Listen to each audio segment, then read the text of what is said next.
अध्याय 3 निकदेमाबरोबर संभाषण. परुषांपैकी निकदेम नावाचा एक मनुष्य होता. तो यहुद्यांचा एक अधिकारी होता. तो रात्रीचा त्याच्याकडे येऊन त्याला म्हणाला, गुरुजी, आपण देवापासून आलेले शिक्षक आहात हे आम्हाला ठाऊक आहे, कारण ही जी चिन्हे आपण करीता ती देव बरोबर असल्यावाचून कोणालाही करिता येत नाहीत. येशू त्याला म्हणाला, मी तुम्हाला खचित सांगतो, नव्याने जन्मल्यावाचून कोणालाही देवाचे राज्य पाहता येत नाही. निकदेम त्याला म्हणाला, म्हातारा झालेला मनुष्य कसा जन्म घेऊ शकेल? त्याला मातेच्या उदरात दुसऱ्यांदा जाणे व जन्म घेणे शक्य होईल काय? येशूने उत्तर दिले की मी तुम्हाला खचित खचित सांगतो, पाण्यापासून व आत्म्यापासून जन्म घेतल्या वाचून कोणीही देवाच्या राज्यात प्रवेश करू शकत नाही. देहापासून जन्मलेले देह आहे आणि आत्म्यापासून जन्मलेले आत्मा आहे. तुम्हाला नव्याने जन्मले पाहिजे असे मी तुम्हाला सांगितले म्हणून आश्चर्य मानू नका. वारा पाहिजे तिकडे वाहतो आणि त्याचा आवाज तुम्ही ऐकता, तरी तो कोठून येतो व कोठे जातो हे तुम्हालाही कळत नाही. जो कोणी आत्म्यापासून जन्मलेला आहे त्याचे असेच आहे. निकदेम त्याला म्हणाला, या गोष्टी कशा होऊ शकतील?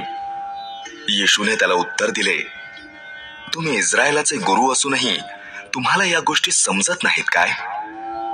मी तुम्हाला खचित खचित सांगतो की जे आम्हाला ठाऊक आहे ते आम्ही सांगतो आणि जे आम्ही पाहिले आहे त्याविषयी साक्ष देतो, पण तुम्ही आमचे साक्ष मानित नाही.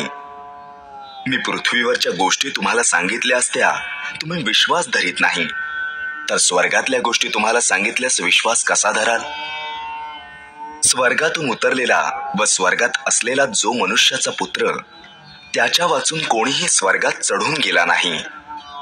जसा मोशेने अरण्यात सर्प उंच केला होता, तसे मनुष्याच्या पुत्रालाही उंच केले पाहिजे, यासाठी की जो कोणी विश्वास ठेवतो त्याला त्याच्या ठायी सार्वकालिक जीवन प्राप्त व्हावे. देवाने जगावर एवढी प्रीती केली की त्याने आपला एकुलता एक पुत्र दिला, अशासाठी की जो कोणी त्याच्यावर विश्वास ठेवतो त्याचा नाश होऊ नये, तर त्याला सार्वकालिक जीवन प्राप्त व्हावे. देवाने आपल्या पुत्राला जगाचा न्यायनिवाडा करण्यासाठी नव्हे, तर त्याच्याद्वारे जगाचे तारण व्हावे म्हणून पाठविले. जो त्याच्यावर विश्वास ठेवतो त्याच्यावर न्यायनिवाड्याचा प्रसंग येत नाही. जो विश्वास ठेवीत नाही त्याचा न्यायनिवाडा होऊन चुकला आहे, कारण त्याने देवाच्या एकुलत्या एक पुत्राच्या नावावर विश्वास ठेवला नाही. निवाडा हाच आहे की जगात प्रकाश आला आहे आणि मनुष्यांनी प्रकाशापेक्षा अंधाराची आवड धरली, कारण त्यांची कृत्ये दुष्ट होती. कारण जो कोणी वाईट कृत्य करीतो तो प्रकाशाचा द्वेष करीतो आणि आपले कृत्य उघडकीस येऊ नयेत म्हणून प्रकाशाकडे येत नाही. परंतु जो सत्य आचरितो तो प्रकाशाकडे येतो, यासाठी की आपले कृत्य देवाच्या ठायी केलेली आहेत हे उघड व्हावे.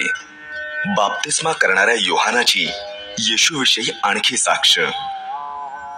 यानंतर येशू आणि त्याचे शिष्य यहुदिया प्रांतात आले आणि तेथे त्यांच्या बरोबर राहून तो बाप्तिस्मा करीत होता.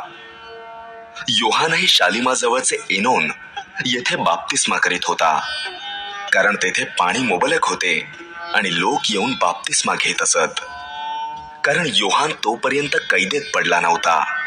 मग योहानाच्या शिष्यांचा एका यहुद्याबरोबर शुद्धीकरणाविषयी वादविवाद झाला. ते योहानाकडे येऊन त्याला म्हणाले, गुरुजी, पहा, यार्देनेच्या पलीकडे जो आपल्याबरोबर होता, ज्याच्याविषयी आपण साक्ष दिली आहे, तो बाप्तिस्मा करीतो आणि सर्व लोक त्याच्याकडे जातात. योहानाने उत्तर दिले, मनुष्याला स्वर्गातून दिल्या वाचून काहीच मिळू शकत नाही. मी ख्रिस्त नव्हे तर त्याच्या पुढे पाठविलेला आहे असे मी म्हणालो होतो. याविषयी तुम्हीच माझे साक्षी आहात. वधू ज्याची आहे तोच वर आहे आणि उभा राहून त्याचे बोलणे जो ऐकतो तो वराचा मित्र आहे. त्याला वराच्या वाणीने अत्यानंद होतो. तसा हा माझा आनंद पूर्ण झाला आहे. त्याची वृद्धी व्हावी व माझा ऱ्हास व्हावा हे अवश्य आहे. जो वरून येतो तो सर्वांच्या वर आहे. जो पृथ्वीपासून आला तो पृथ्वीचा आहे व ऐहिक गोष्टी बोलतो. जो स्वर्गातून येतो तो सर्वांच्या वर आहे. जे त्याने पाहिले आहे व ऐकले आहे त्याविषयी तो साक्ष देतो आणि त्याची साक्ष कोणी मानित नाही.